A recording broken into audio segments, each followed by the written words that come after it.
أعوذ بالله من الشيطان الرجيم. بسم الله الرحمن الرحيم. الحمد لله رب العالمين وبه نستعينه على أمور الدنيا والدين.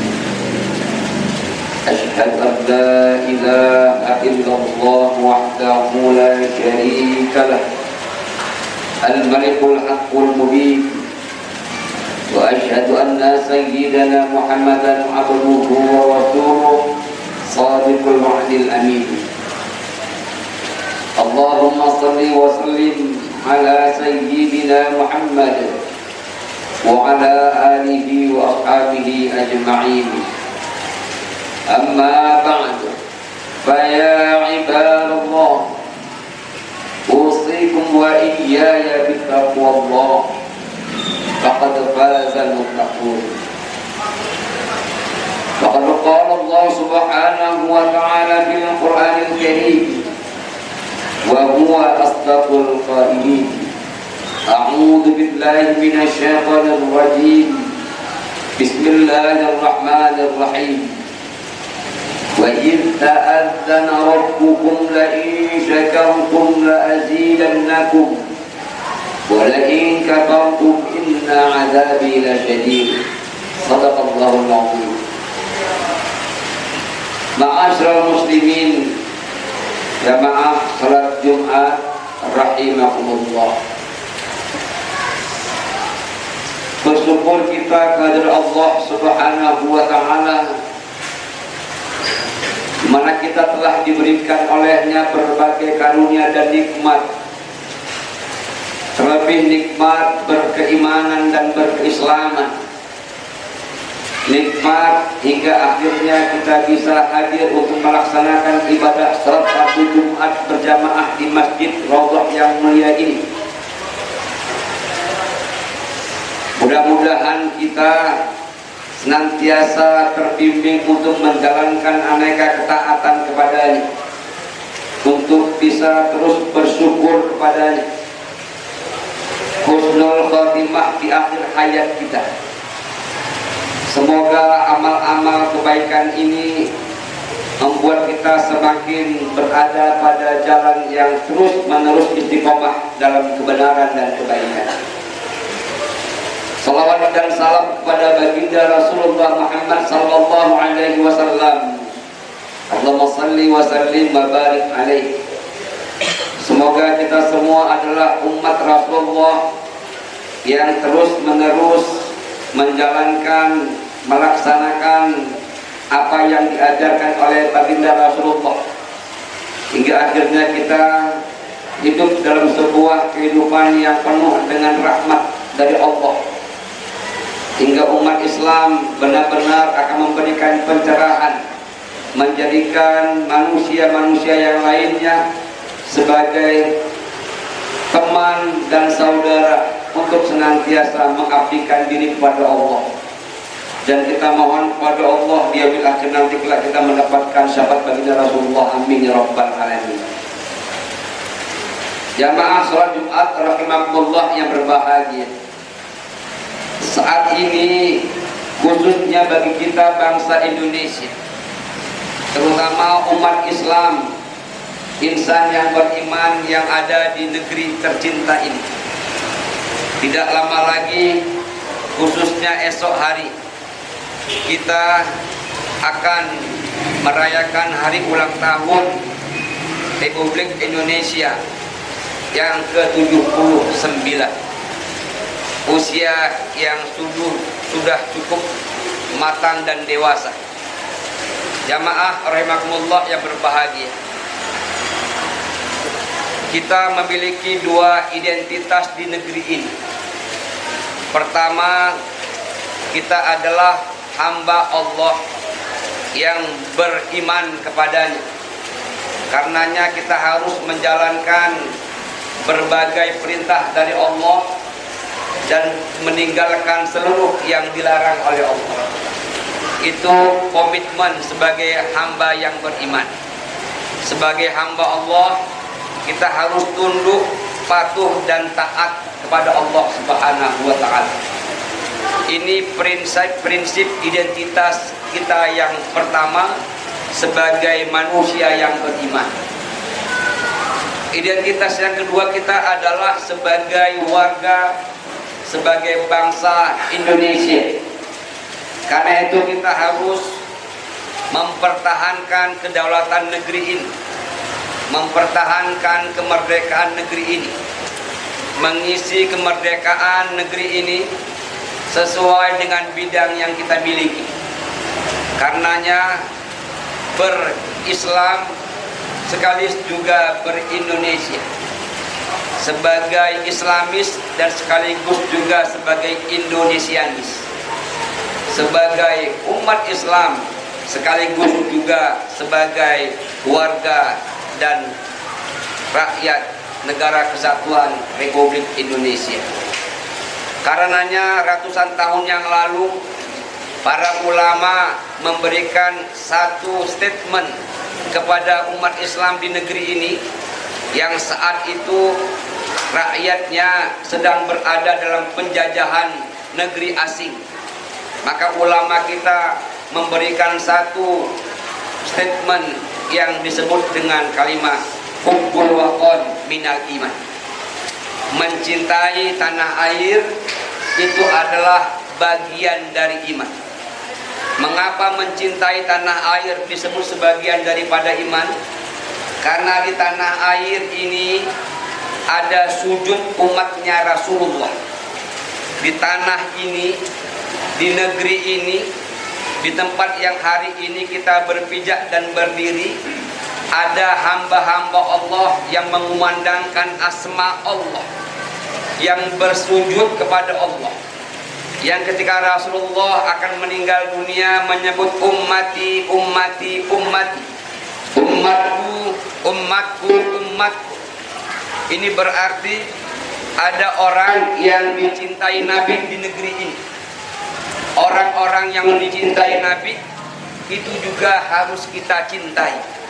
Karena itu mencintai warga Indonesia yang beriman termasuk juga mencintai Nabi Muhammad sallallahu alaihi wasallam.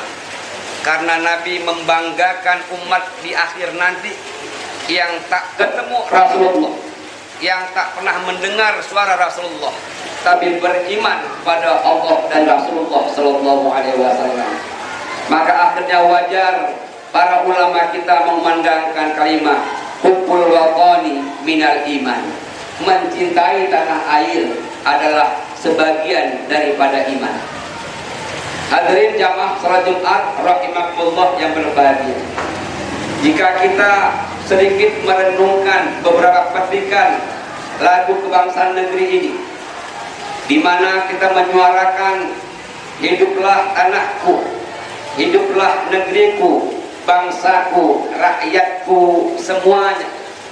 Kita ingin agar bumi ini hidup. Kita ingin ada orang yang di atasnya juga hidup, yang tidak hanya hidup raganya, tapi harus hidup jiwanya.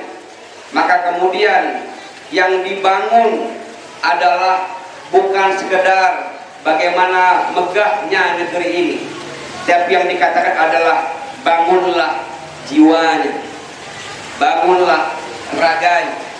Jadi yang dibangun pertama itu adalah manusianya, jamaah yang berbahagia. Hari ini begitu banyak bangunan besar, tapi banyak jiwa yang tertidur. Hari ini banyak bangunan yang megah, tapi banyak raga yang mati. Jamaah yang berbahagia, inilah yang harus sama kita renungkan dan muhasabahkan di 79 tahun negeri ini merdeka. Jamaah rahimakumullah yang berbahagia, sejatinya sebagai umat Islam, sebagai bangsa ini, kita harus sudah berada pada era hadarah, era berkeadaban. Karena ajaran Islam Nabi Muhammad itu menggerakkan manusia dari sebuah budaya yang badawah menjadi budaya yang hadarah, sesuatu budaya yang primitif, yang saling menghajar, membinasakan, yang saling memakan, seperti pada era zaman jahiliyah, diajak dirubah untuk memanusiakan manusia. Itulah masyarakat tauhid, masyarakat robbani. Jamaah rahimakumullah yang berbahagia. Tapi ternyata membangun jiwa dan raga ini bukan hal yang gampang. Hingga akhirnya meskipun negeri ini lebih setengah abad sudah merdeka, tetapi ternyata masih banyak yang runtuh dan hancur. Ingat, ada ulama mengatakan, idza aradta antah damal adhar fa fihi salasatu wasail. Jika engkau ingin menghancurkan peradaban sebuah negeri, maka di sana ada 3 media yang bisa dilakukan jika ingin negeri itu dihancurkan atau peradaban negeri itu dihancurkan. Yang pertama, kata beliau, kata ulama, adalah isqatul qudwah, menghancurkan keteladanan. Jamaah yang berbahagia, ada seorang ilmuwan muslim yang bernama Abdul Halim Husain An-Nadawi. Dalam sebuah karyanya yang berjudul Azmatu Hadzal Asri Al-Haqiqiyah, krisis yang hakiki pada era kini. Beliau mengatakan bahwa krisis yang manusia alami itu bukanlah krisis ekonomi, bukanlah krisis politik, bukanlah krisis pangan, tapi krisis yang sejati pada negeri, pada manusia saat ini adalah azmatul qudwah, krisis keteladanan. Jamaah rahimakumullah yang berbahagia, hari ini banyak orang mempertontonkan kehebatan dirinya, kehebatan kelompoknya, kehebatan golongannya, hingga akhirnya sebuah kompetisi menjadi orang saling untuk memenangkan kelompoknya tanpa bisa menyanding yang lainnya.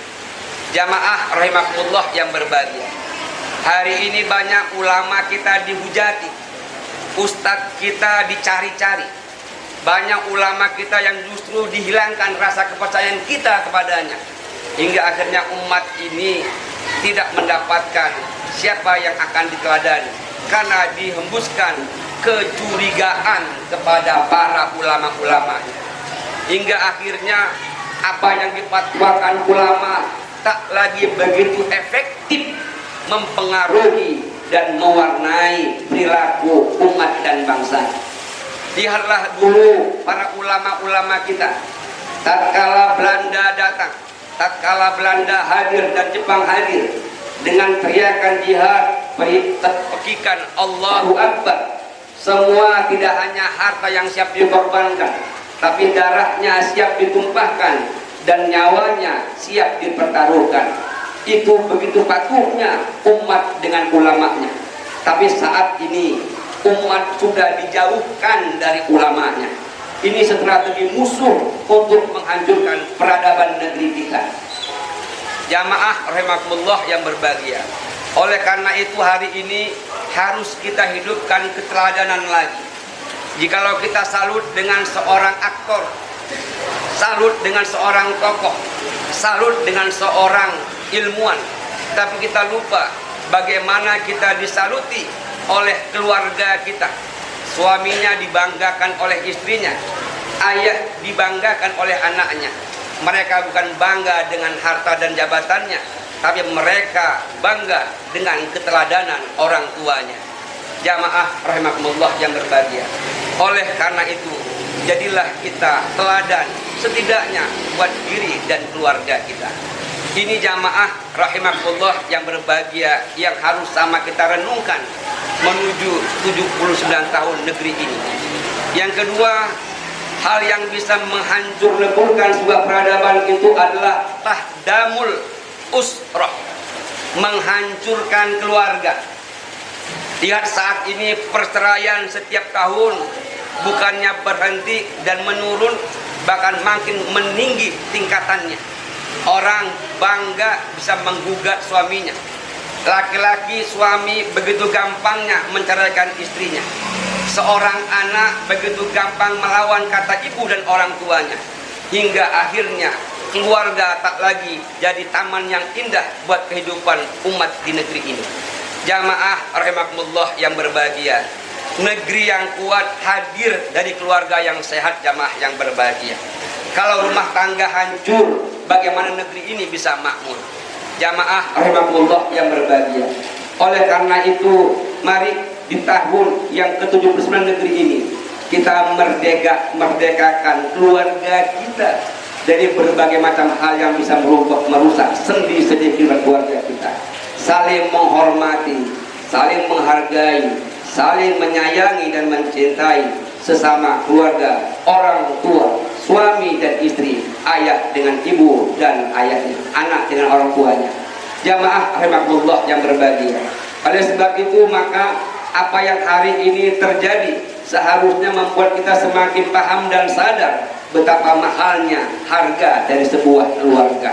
Banyak orang yang pamer kesuksesan tapi belum tentu selamat dalam keluarganya. Terakhir jamaah rahimakumullah yang berbahagia, jika engkau ingin menghancurkan sebuah peradaban negeri adalah dihancurkannya pendidikan. Jamaah yang berbahagia, hari ini banyak siswa yang payah diatur karena gurunya tersandra oleh pihak lain atas nama hak asasi. Ini melanggar HAM, tidak boleh menjewer, tidak boleh mencubit. Kalau ditanya orang tua kita, bagaimana dahulu pahanya sering dicubit oleh gurunya, telinganya sering dijewer oleh gurunya. Bukan mereka tidak sayang, tapi itu adalah bentuk kasih sayang agar si murid tidak lagi mengulangi kesesatan dan kejahatannya. Tapi hari ini jamaah rahimakumullah yang berbahagia, terbentak saja maka guru bisa berurusan dengan aparat penegak hukum. Akhirnya sang guru pun tak lagi merasa bertanggung jawab secara lahir dan batin karena khawatir pendidikannya bisa berurusan dengan aparat penegak hukum. Jamaah rahimakumullah yang berbahagia, oleh sebab itu kita harus dukung pendidikan di negeri ini. Jadikanlah guru sebagai tempat kita bertanya, jadikanlah guru tempat teladan bagi pendidikan kita. Karenanya hormatilah para guru-guru kita. Ketika kita telah bersekolah di sebuah lembaga sekolah, di madrasah, di Sofiatul Amaliyah, itu berarti kita telah menyerahkan diri kita untuk diajar dan didik oleh para guru-guru kita. Jamaah rahimakumullah yang berbahagia, oleh sebab itu agar negeri ini peradabannya tidak hancur, yang pertama jaga keteladanan kita, yang kedua jaga ketahanan keluarga kita, dan yang ketiga jaga pendidikan negeri kita. Semoga Allah Subhanahu wa taala menjadikan negeri kita yang sama kita cinta ini negeri yang baldatun thayyibatun wa rabbun ghafur, yang adil dan kemakmuran, yang makmur dalam keadilan, bawah ridha dan berkah Allah Subhanahu wa taala. Amin ya rabbal alamin. Barakallahu li wa lakum fil Qur'anil azim wa nafa'ani wa iyyakum bima fihi minal ayatil dzikril hakim. Aqulu qouli hadza fastaghfiruh innahu huwal ghafurur rahim.